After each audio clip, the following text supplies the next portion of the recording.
Sorry. Let me get this on here. Okay. Live and in color. I don't know if Mom's gonna make it. She ain't gonna make it, Sherry. She's going home. The yellow blur. Sound bearer behind blur. The yellow blur. All right. Yeah, if there's a lot of moisture in there when Mom drives, you can see her go.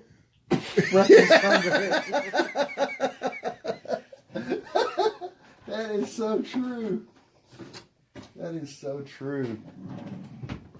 Poor Mom. All right, today we're going to do Innerface Class 8 for everybody who's. But we're going to interject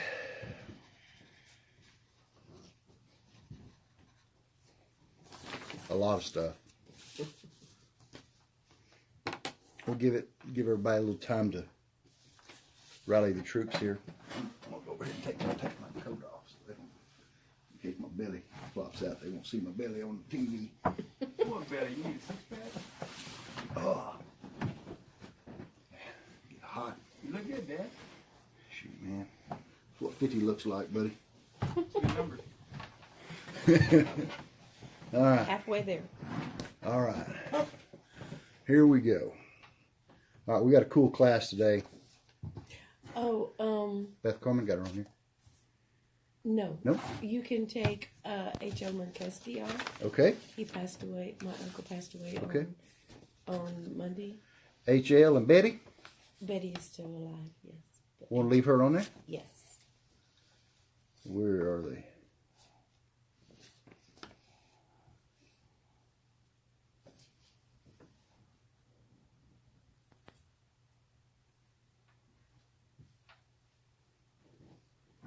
When we get to them. When we get to them, I'll find them. All right. Everybody ready to rock? Got your 4D helmets on tonight? And I'll tell you, I've been avoiding this for a long time, but we're going to have to start teaching everybody meditation.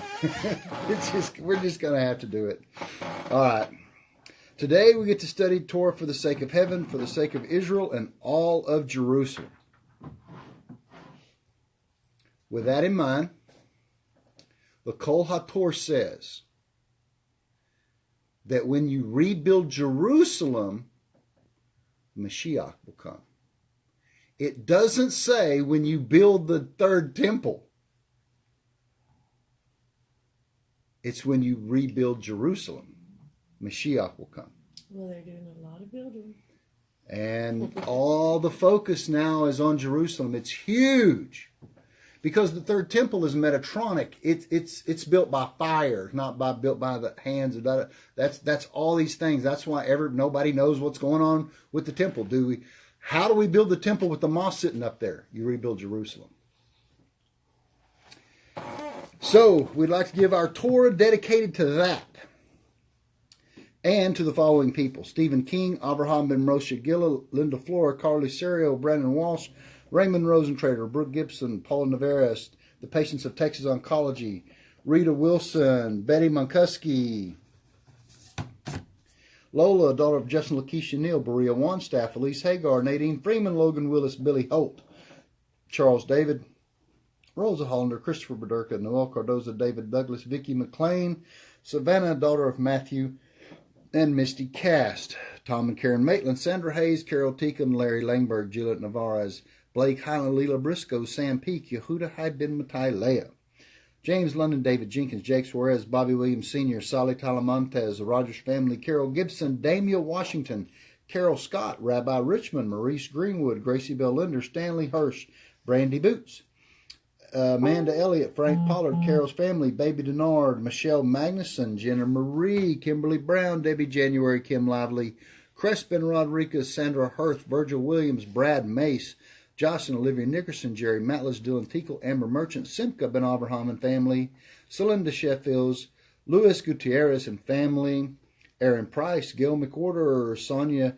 Kinzer, Kathy Johns, John Mike Christopher Ramos, Jean Senajak Coates, Nellie Warlick, Tehila Abuelo, Miranda Rosas, Jim Barfield and family, Naomi Batsimka, Terry King, Ronald Whitlow, Kathleen Graham Walsh, Brandon's family, Mila Rose, Monica Johnson, Ed and Dottie Garrison, Moshe Salavacek, Don Marie, Farrar Sajid, Faye and Benson Ewing, Darlene Youts, Debbie Freeman, Anita Jones, Jessica Ross, Brandon Welch, Daniel Garcia, Gideon, Salvador Gutierrez and family, Phoebe Bridges, Jacob Ben Simca, Mark Malage, Emily Battova, Nareem Bat Miriam, Jackie Cup, Carla Manzanares, Beth Carmen, Alton Tillman, Elvia Rosas, and David Cass. I can take him off there. He's back at work now. How about that? We got him rolling. Ruler of the universe and master of all masters, Father of mercy and forgiveness, we thank you, our God and the God of our fathers, by bowing down and kneeling, that you brought us closer to your Torah and your holy work, and that you enable us to take part in the secrets of your holy Torah. How worthy are we that you grant us with such a big favor. That is the reason we plead before you, that you will forgive and acquit all of our sins, and they should not bring separation between you and us. And may it be your will before you, our God and the God of our fathers, that you will awaken and prepare our hearts to love and revere you. And may you listen to our utterances and open our closed heart to the hidden studies of your Torah. And may our study be pleasant before your place of honor, as aroma of sweet incense. And may you emanate to us light from the source of our soul to all of our being. And may the sparks of your holy servants, through which you revealed your wisdom to the world, shine. May their merit and the merit of their fathers and the merit of their Torah and holiness support us, so we shall not stumble through our study. And by their merit enlighten our eyes in our learning, as stated by King David, the sweet singer of Israel. Open my eyes so that I will see the wonders from your Torah. Because from his mouth God gives wisdom and understanding. May the utterance of my mouth and the thoughts of my heart find favor before you, God, my strength and my Redeemer. Amen. I didn't want to do that, but we forgot to. Are we going? Mm-hmm. Right there? Okay, this is Innerspace 8. All right. Okay. A few of the thoughts that have been circling around in my head have led to some really deep kashas. One of the kashas that I've been working on this week, and I have the resolution, but I don't have the whole thing yet. But I'm going to put it out there, and we can chew on it this week, and maybe we can recover it, come back to it next week. Is, why did Moses not circumcise his child? Moses knows everything. What is Moses thinking? Why would Moses not do that? Does Moses not? Moses has spoke with God. Moses has done everything. Why did he not do that? Anybody have a clue? Anybody online? Now, we know, here's some things we know. Let's lay out some of the pieces of the puzzle. Here's some of the things we know. We know Zipporah was taken from the market. Okay? By Jethro and Pharaoh, and they took Bithiah and all this stuff, because Bithiah married Solomon 1,000 years later or whatever, right? But we know what's going on there because we've already studied that. All right? But so, because the huge kasha is, if Zipporah is Egyptian, Moses can't marry her. Marrying, Pharaoh's daughter or Jethro's daughter, that's a huge kasha. All right? Well, the resolution we know is she was taken there, and then Jethro took her. Well, we know Jethro is Moses' ger, all right? And so we know that she's not Jewish. She's ger. Because before Sinai, basically, no Jews. Jews start at Sinai. So she's ger, all right? And Moses can marry a ger, and she can be a ger convert, however you want to do the math. Okay? Now, the other kasha is, were they or were they not at Sinai? Because they were not.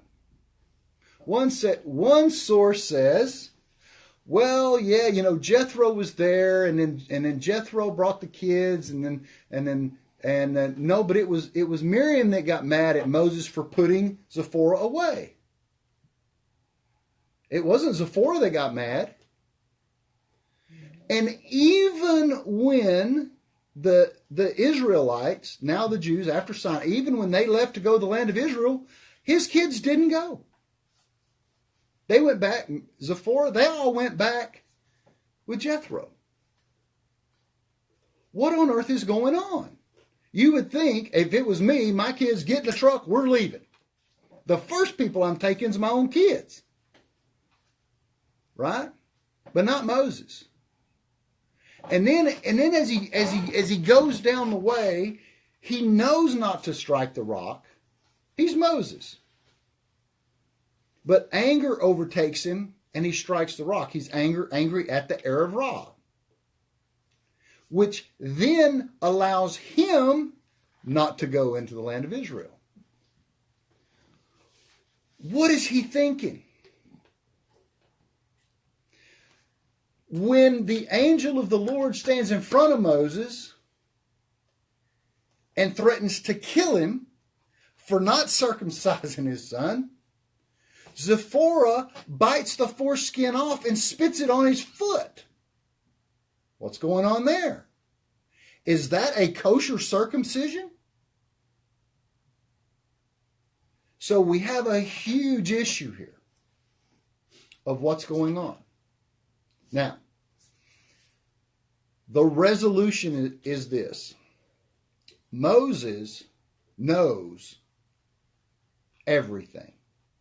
He knows that Erev Ra is going to destroy Israel. He knows that all of Israel is going to go into exile. He knows the Torah is going into exile. The only way to save it is if he's there with it. So he has to ultimately work the system to protect all the children that died in the desert. They're the ones that are resurrected first. But what about his kid? What about Gershom? Gershom means I was Ger there. He literally named his kid Ger there. Why did he do that?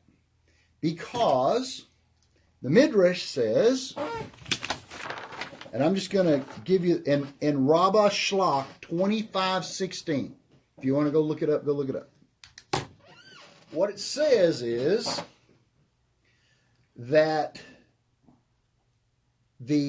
basically the 10 lost tribes that are no longer tribes, they are scattered and are now Gerim. That it is Moses' son, Ger there, get it? That brings the Gerim out of the Klippa. Moses knew exactly what he was doing. So we see there's two modes. There is the conversion mode at Sinai, right? And then there is this mode. It's a spectrum. One is in the prat, in the singularity, in the inner circle. One is the collective, the outer circle. And so this is what is going on, and Moses knows it.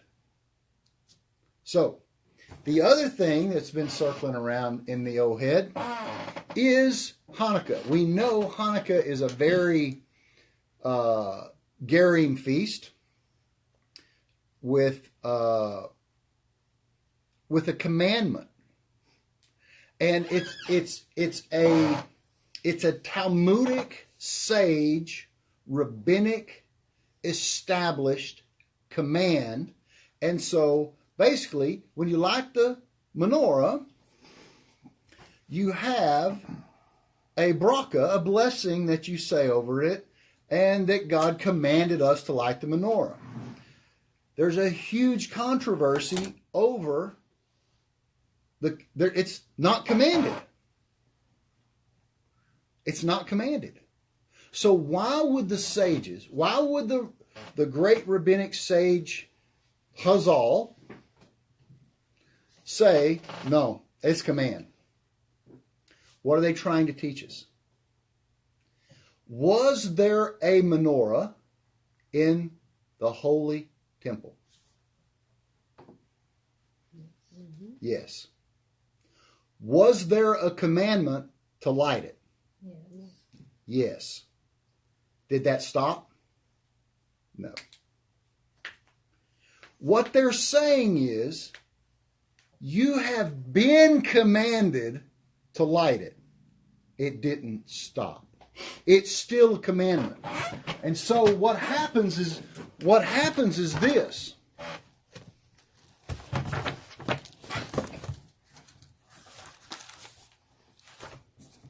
The other bracha says Ner Shel Hanukkah.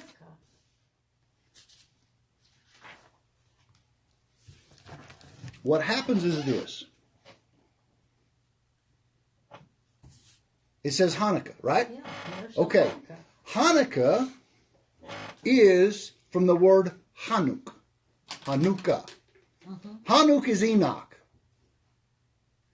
Who is Enoch? Enoch is a Catriel. Enoch is Metatron. What is Metatron? He is the... Educator. And? What else? Church. Yes, what else? Well, Hanuk means education. Yeah, but Enoch is Hanuk, the teacher. Metatron is the teacher of Torah, but he's also the head of the... Heavenly Angels. Court. Yes, he's the head of the angels. He's also the high priest. It's the temple of Metatron. He is the Kohen Gadol.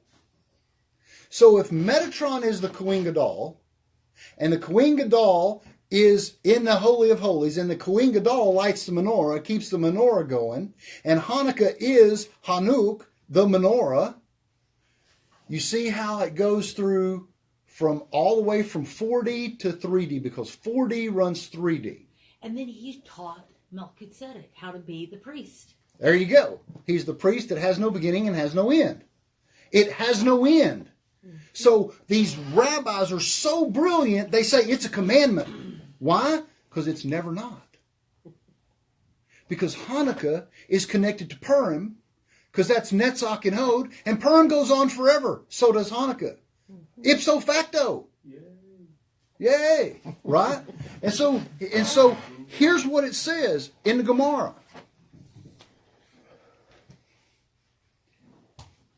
The Gemara asks, is that so? Surely we learned in a Braita that Rebbe Meir used to say, how do we know that even a Gentile who observes the 7 B'nai Noach laws and who engrosses himself in Torah study is equal to a high priest? For it says, my laws which man shall carry out and by which he shall live, Leviticus 18:5.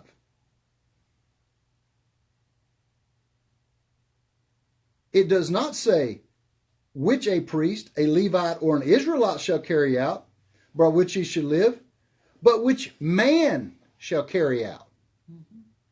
Proof that even a Gentile, they're using the term Gentile here as B'nai Noach, Gerim, who engages in Torah study is equal to a high priest.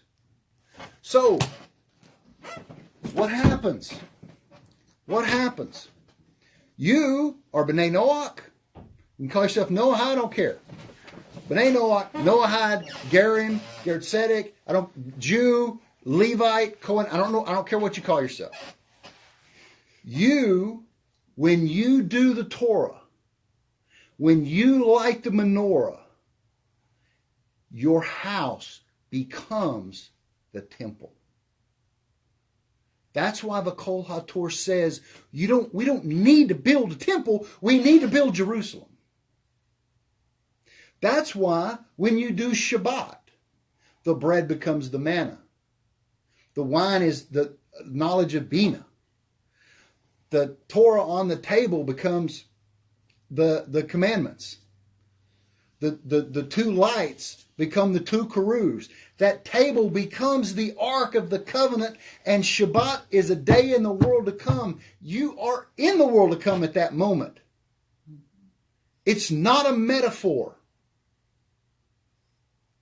Most people think that esoteric knowledge in Kabbalah is metaphor. You want to hear a metaphor? The Humash says, and God heard, and God saw, and the hand of God, and God smelled the aroma. Now let me tell you something. God doesn't have eyes, He doesn't have ears, He doesn't have hands, and He doesn't have a nose. That's a metaphor. So until you switch your thinking and look at it from 4D that's running 3D, and the ark ain't a boat, it changes everything. This is the mind of the Talmud Chacham. That's what it is. Now, here's what the Leshem says. And I'm going to get into what the Leshem says, and then we're going to do our inner space deal right here. And you're going to see how all this knowledge is going to come out, and it's going to explain this inner space piece. If you want to get your inner space book, we're starting on page 33, the Ophanim. Okay? Now, the Leshem says, basically, I'm gonna paraphrase. I've got all my notes here. That the halakha is on a sliding scale. You can't take halakha and say this is it, because halakha slides on a scale depending on where you're at and who you are. I'll give you a great example. God told Israel, when you have a king, do not have lots of horses, do not have lots of women, and do not have lots of money. Solomon had all three. Why? Because where he was, it did not apply to him. You see, the halakha does not apply in 4D. There is no klipa in 4D. The father is the foundation of the daughter in 4D. Solomon has Bithia and Bathsheba in his, what's it called? Well, we're going to call it the Holy of Holies. It's three of them in there.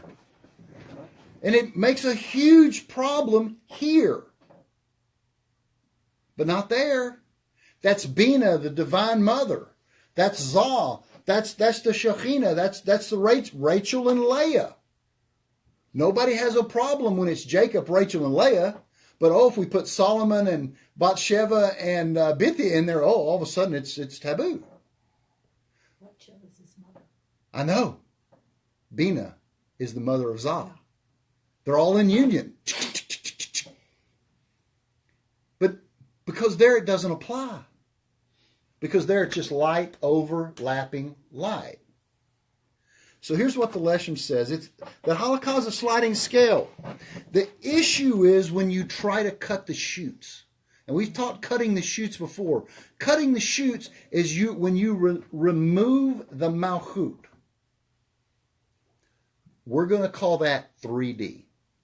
When you try to separate 4D from 3D, the malchut is the shame. That's my name. Nothing here but he and his name. And what did they want to do at the Tower of Babel? Make a name for themselves. Everything has to have a name. We are called this. You are called that. This is this name and this is that name. And all week I've been trying to just pound names. And this is why. Because there's nothing here but he and his name. And that's where we have to wrap our mind around. But unless we start the controversy and pointing out everything makes a name. And as soon as it makes a name, it makes a religion. Oh, I'm a Baptist. Oh, I'm a Catholic. Oh, I'm a Lutheran. I'm a this. I'm a that. I'm a this. I'm a Ger this. I'm a Gersetic. I'm a this. I'm a that. I'm a Balchuva. I'm a this and that. Who cares? He and his name are one. That's what matters. The righteous non-Jew and the Jew are one. There is no hierarchical thing. There's no status. Moses was the most humble man on the planet.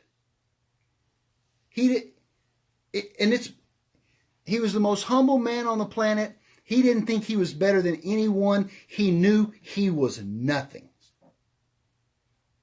Nobody thinks they're nothing anymore. Everybody thinks they're something. And nobody is anything. With the whiff of a finger of God, it's gone, and so are you. There's no fear of heaven. Everybody's trying to establish something. And here's what they did. It starts with the Tower of Babel. 4D runs 3D. When you separate it at this point, you get bound by rules and regulations, says the Leshem. You want rules and regulations? Try to separate 3D from 4D.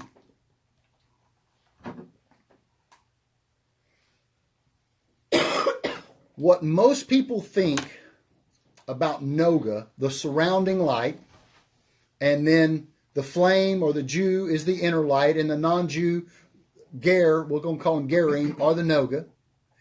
They think that the Noga is on the outside. That's a good way of looking at it, but it's the wrong math. The Noga is emanating from the center out. It's only coming from the center. There can only be light if there's a flame to make the Noga, and it's emanating from the center out that you have light. It's not the flame and then you have just Noga out here. So out of the Jew is what is emanating the Ger. That's why the Ger is like the Jew. Because it's where it's coming from. It's coming from that source. So the Tower of Babel was designed to separate 3D from 4D, and so that 3D could use creation as it wishes, not as Hashem divinely willed it to be. We'll call it what we want to call it. We'll make it what we want to make it. End of story. It wanted to go after the feelings of the heart and emotion. Well, because it makes me feel good. I feel better when this is going like that. That's the Tower of Babel. That's what they were after. This is called the door of dispersion. And the Leshem calls this practical Kabbalah. This is practical Kabbalah. Backside Kabbalah. Madonna Kabbalah. Aleister Crowley Kabbalah. Okay? But it's called practical Kabbalah in terms, because there's no such thing as practicality. That term doesn't exist. It either is or it is not. They do not make unification with 4D, but cut the shoots. They don't put the menorah back into the temple, or bring the temple back, or bring the temple down to here. They cut the shoots. They have lost the technology of consciousness of 4D. They have built fences. Many have fell into this trap. This is the sin of humanity. This cuts 3D off from 4D. Let us make a shame, a name, a malchut from Keter. Let us separate it from Keter. And so what do you do when you say a bracha? Master, king of the universe. You're making unification, Malchut Teketer. It removes the Shekhinah from the 9 Sfirot. It can't get any Shefa coming down.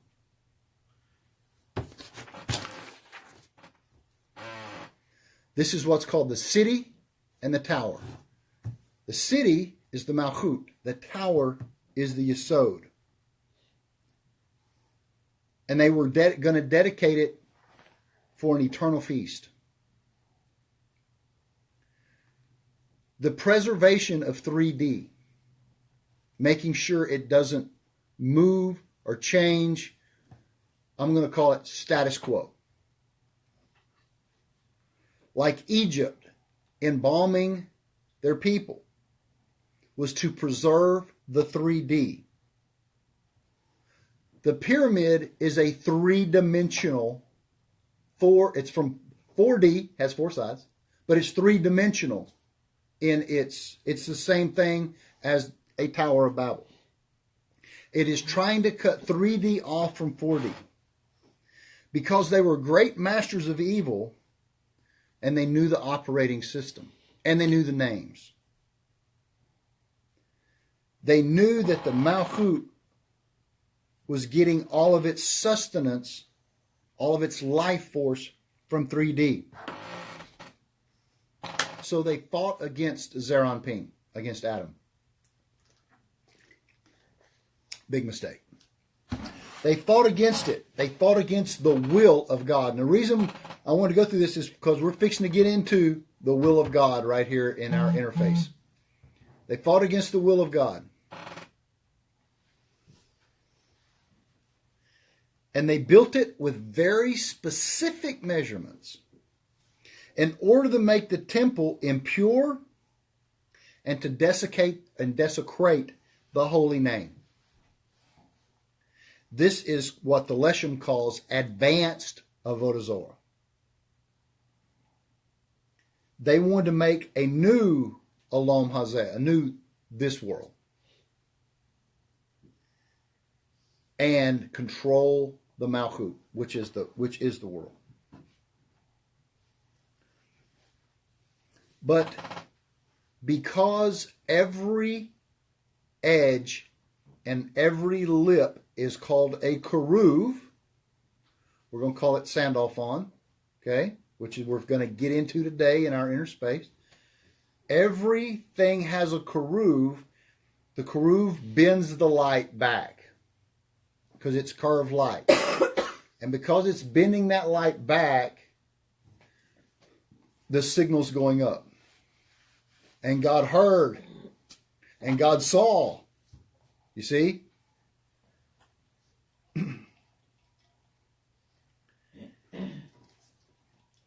And what happens at this moment, if they capture it a little, that's the secret of the Yeshu Sarhapanim.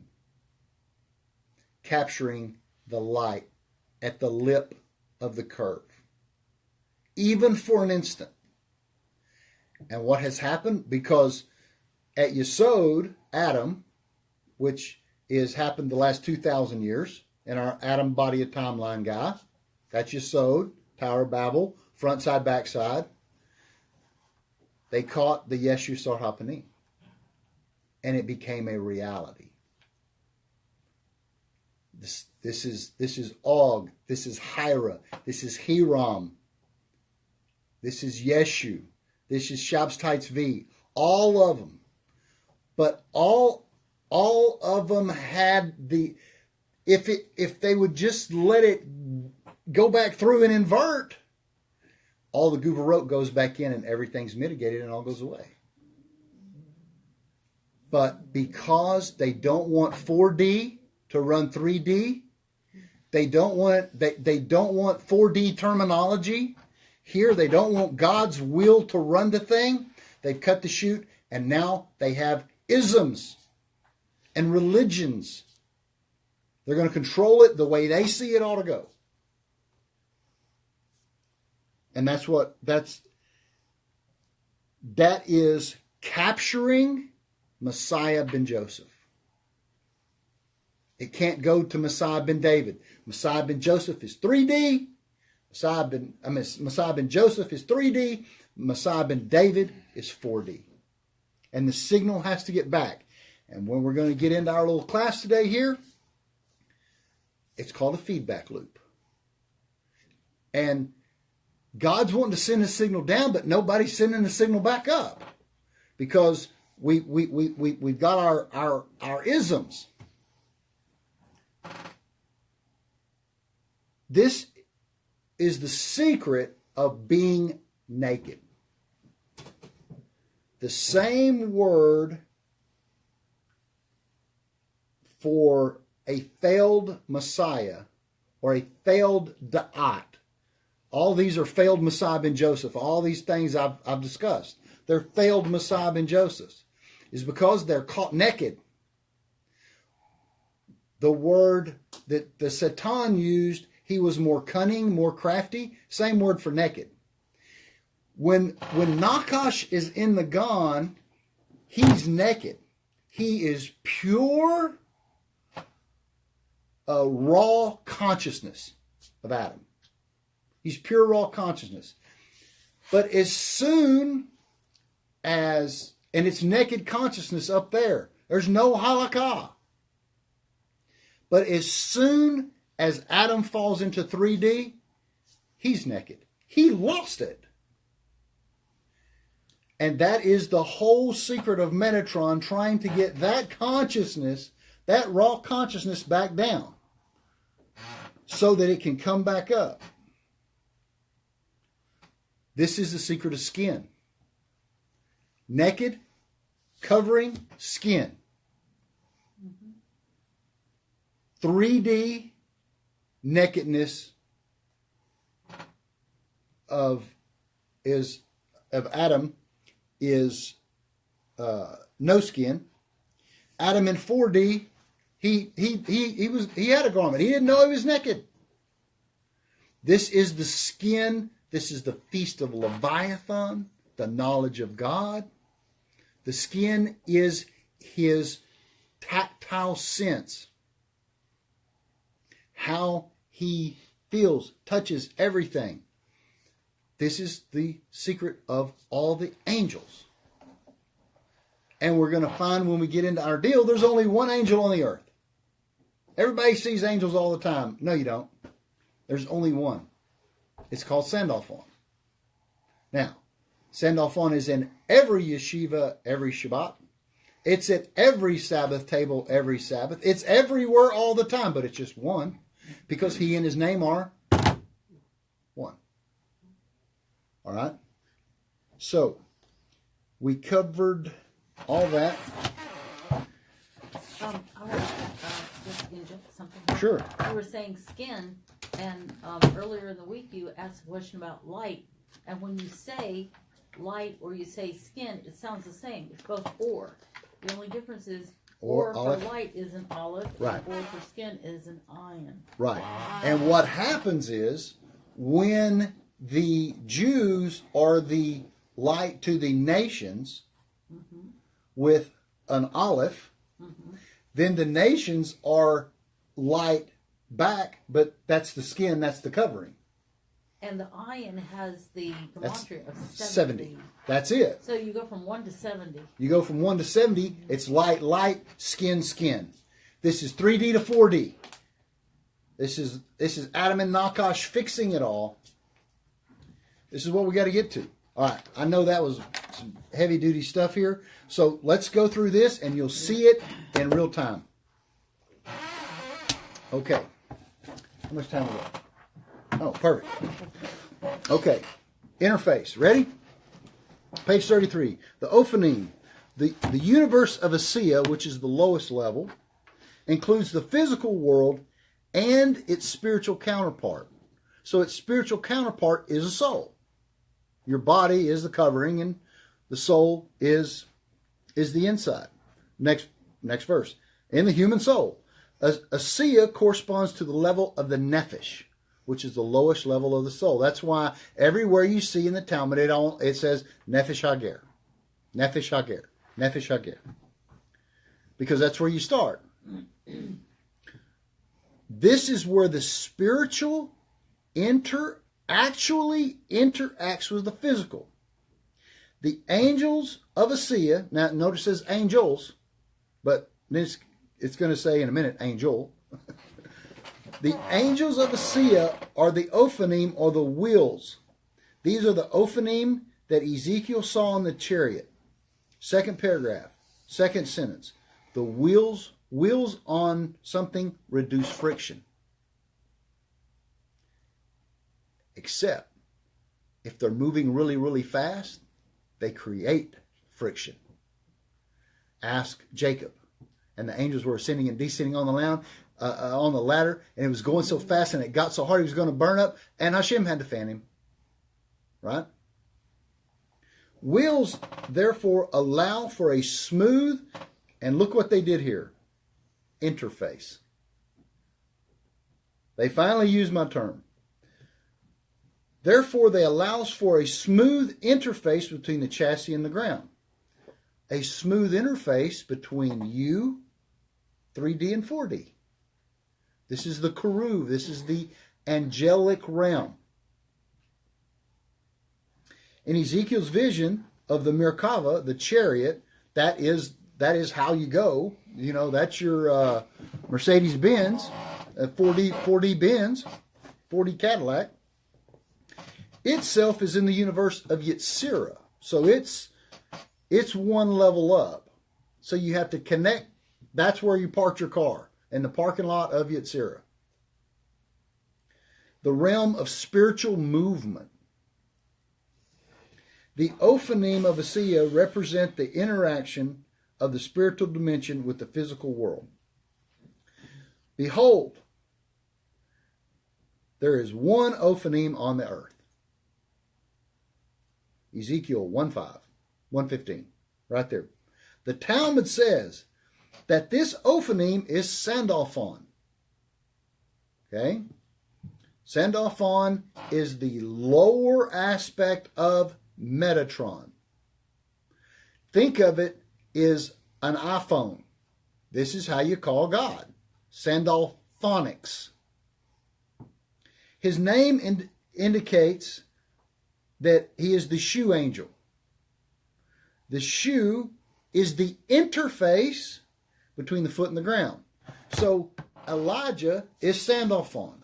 He is the interface between you and God.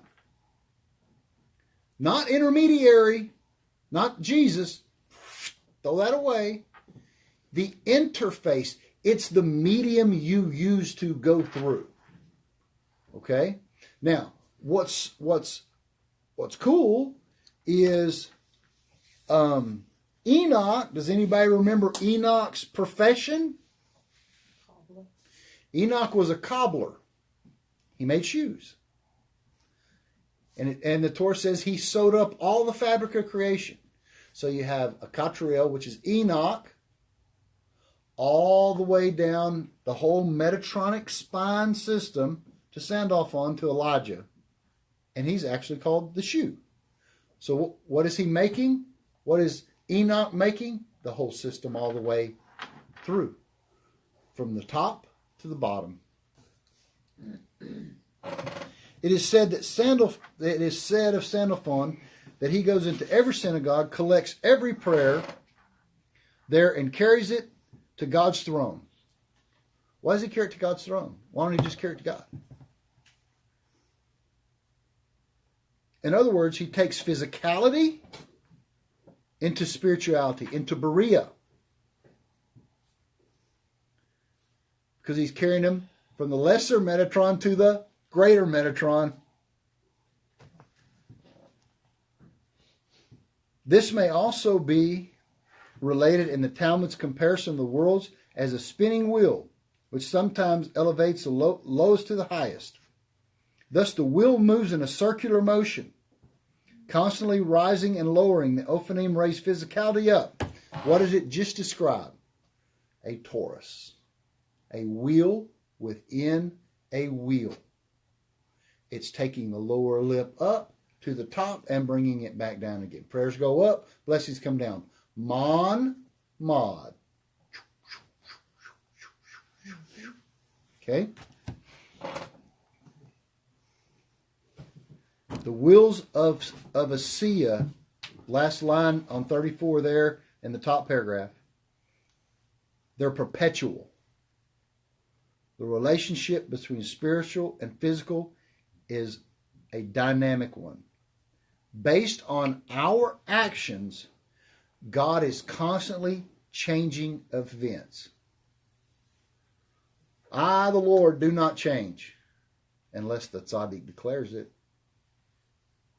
The Red Sea doesn't depart until Moses says, part. Then it parts. The sun doesn't stand still until Joshua says, stand still.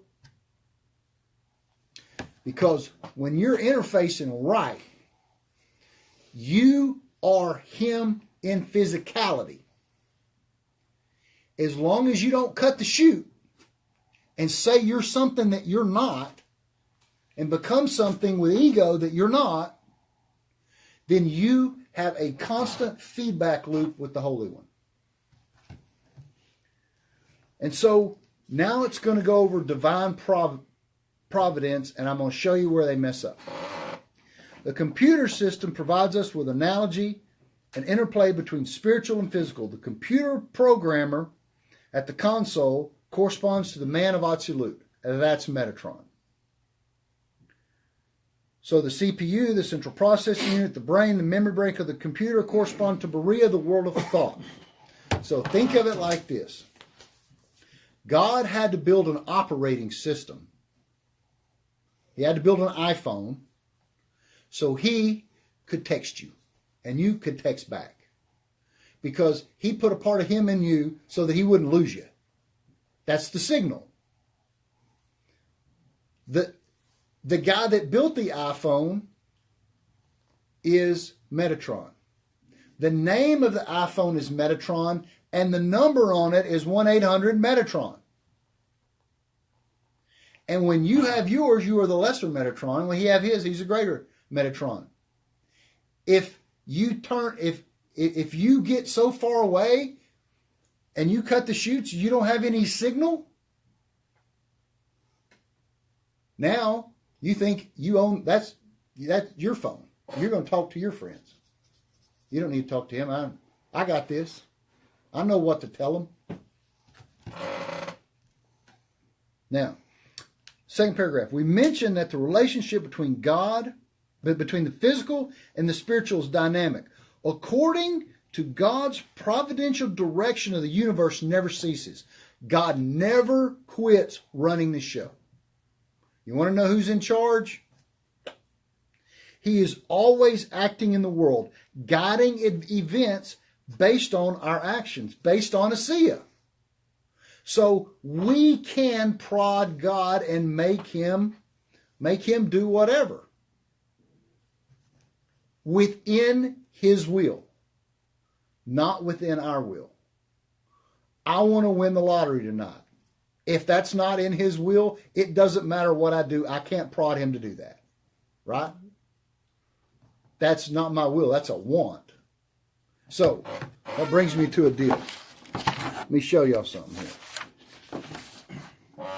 Everybody thinks they got free will. I'm going to write this word on here.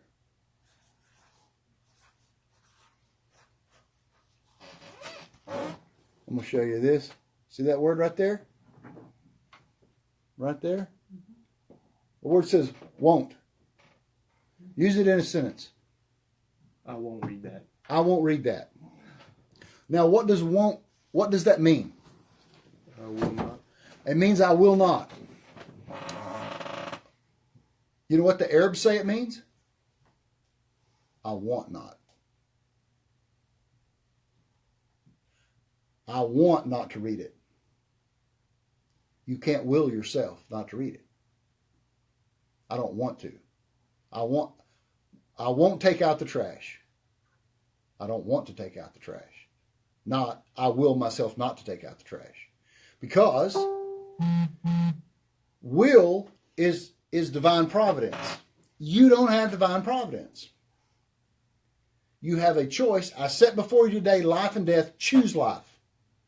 Okay? So, you can't not will yourself to be thirsty. But you can choose what you drink. That's the path. That is the serpentine motion that your lane you get to travel in. If you get out of that lane, bad things happen to you generally. All right? So let's see what they say about that. Accordingly, God's providential direction of the universe never ceases. He's always acting in the world, guiding events based on our actions. In effect, this is a two-way process with a built-in feedback loop to allow for changes in the programming. All right, so they're saying, look, if you work the system, you can tweak, you can change the program in the system. You can update, right? You can update your system. It's running like this, things aren't going good, we can update it. All right, everybody's waiting on God to do something, He's waiting on you, basically. On one hand, God is directing an ongoing input into the universe regardless of our actions.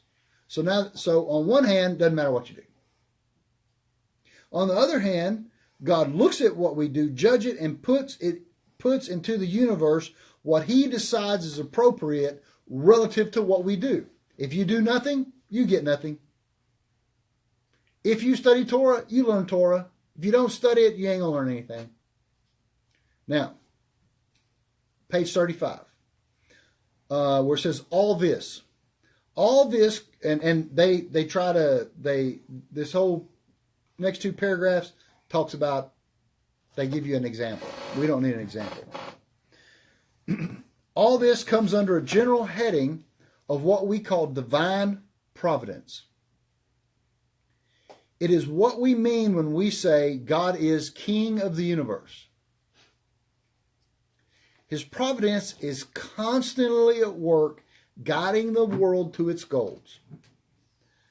Major task of perfecting the world belongs to man.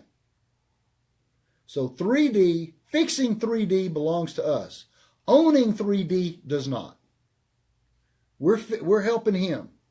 The psalmist said, the heaven belongs to God, but the earth belongs to the sons of man.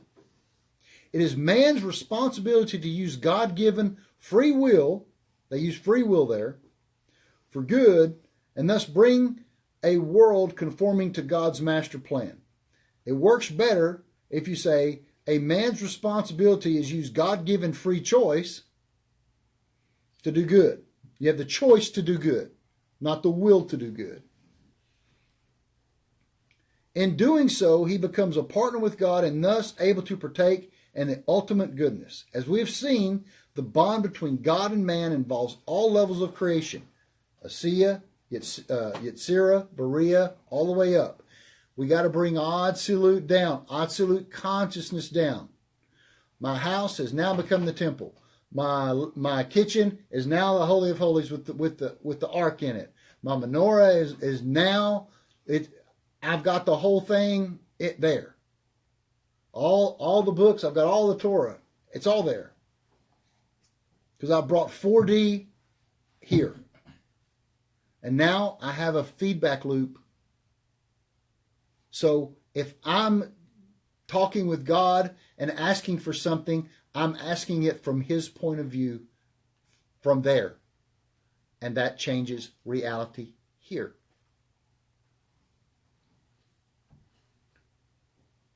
Man is the goal of God's creation. All the spiritual world exists for His sake. All the spiritual worlds exist for His sake. For God created the world in such a way that it remains incomplete unless man fulfills his purpose. The main responsibility to complete God's plan lies in the hands of man. This does not mean God leaves it alone by chance. Although He gave individuals free will, free choice, He influences the large-scale course of history. Even though He does not determine the conduct of the individuals, the choice of the individuals, the collective wills of the nation, the choices of the nations make, and the choices of societies are largely determined by God. But This is what the Bible means. As a stream of water, the king's heart is in God's hand. In other words, God's gonna run it. All right? He's just wanting you to do the right thing. It's like having a good horse. You can rein that horse and pull that horse over. If you got a good horse, that horse knows exactly where you want to go, and it's an easy trip.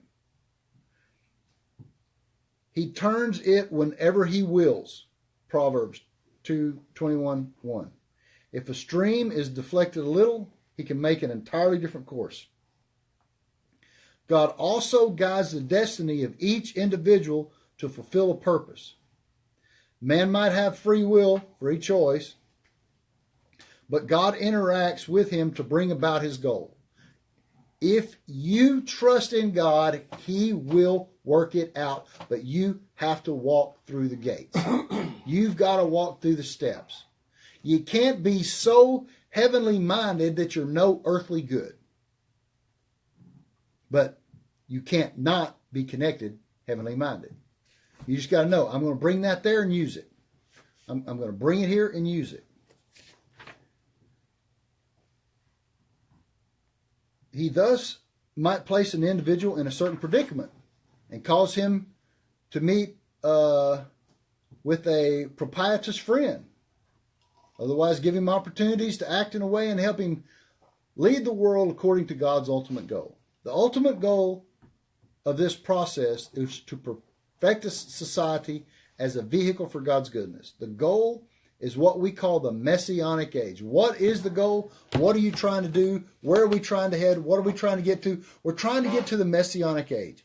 If we don't change the way we think and the way we act, and if we don't get the Torah out of exile, it ain't going to happen. It ain't going to happen in our lifetime.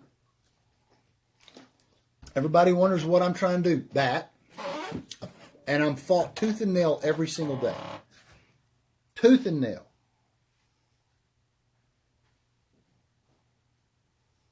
In our analogy of the computer, our Metatron, we mentioned that the programmer is sitting at the console of Atzilut,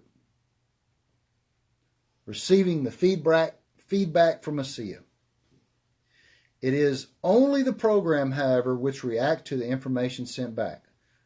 We know that God himself, his will, and his master plan are not affected by man's actions. They just said it was. That's because they have confused free will with free choice. When you choose the right thing, what is the right thing? Torah. Everything is in there. Nothing is left out. When you choose that, that is the map, the blueprint, the model. That is the thing you use. That will change everything in your course of life.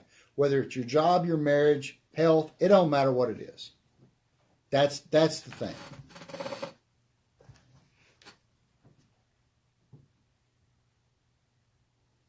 This might sound like man's actions are of little consequence. The opposite, however, is the case. God's plan is to bring mankind to ultimate perfection, and you can help. Nothing can prevent this. It is, however, in man's hand to decide. They finally got it right. It's in man's hand the choice to decide how he will reach this goal. All right? I know where he's going. I know what he's doing, but the translation is a little miscued. What he's saying is, it's an oscillation. It is give and take, back and forth. It's the dance of Hasidim and Guvurot. You're going to have to deal with the good with the bad, and you're going to have to make it all work. But if you will make it work, it will work. Because what did he tell Adam? You're going to have to work it now. You have to work the ground, Adam. You're going to have to work it. In a way, the situation is very analogous to the game of a master chess player. Although his opponent has completely free choice, not free will, he wrote free will here, the master knows how to counteract each move. So if you'll run God's plan, use all of creation, Asiya, Yetzirah, Berea, get high spiritually, but act it all in physicality. If you start deviating one side or the other, God will just push you back over. It's the ones that don't choose to do anything that are just out there floundering around. And before you know it, they're off on the beaten path.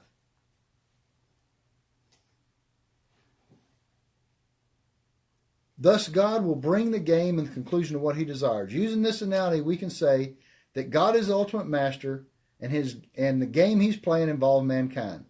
The stakes are ultimate triumph of good itself.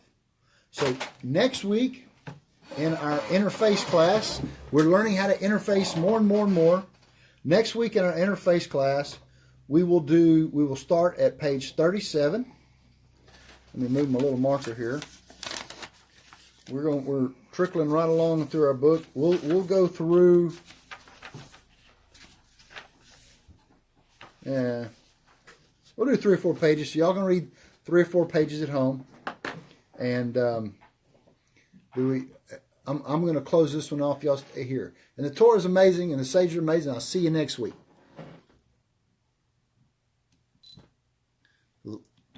Last time, we just let that one run. Does anybody have any questions on anything? Yeah, Juliet wrote stimulation from below. That's what he needs. He needs stimulation from below. That's the skin. Where his skin, that's how he feels, and the tingling, and the hot, and the cold, and the sensation. You know? And guys, I know that what looks like me bashing the heck out of people on I Get Gear, it's not. I'm trying to provoke deep cautious to make people think about what we've got to do. And what we've got to do is we've got to shift this whole thing back and work together to get it all back. You know, we have some issues. You know, we have people saying, don't do Sabbath, don't study Torah, don't do this, don't do that. I mean, we've got lots of problems. Well, you know, if you're told not to study Torah, nothing that this book just told you to do is going to work. You know? Mm-hmm. So if God created you, and God did create you, and he created you for a purpose, and the purpose is to help him fix reality and get back to Messiah, the only way to do it is to use the Torah as your map, and that's your GPS. And so for somebody to tell you not to study Torah, don't study this, don't, you know, run like as fast as you can from that person. Because that's, you know, God doesn't want you not to study and get to know him and how he thinks. That's just absolutely ridiculous. So, all right, guys. Well, we will see you guys next week, next Thursday, 6 o'clock. We'll probably do a couple classes because I'm fixing to get, now that I'm back, I'm going to get cranked back up with what I normally do. And so we'll do that and the 8th class. Torah's amazing. Sages are amazing. See y'all later. Thanks for coming to class.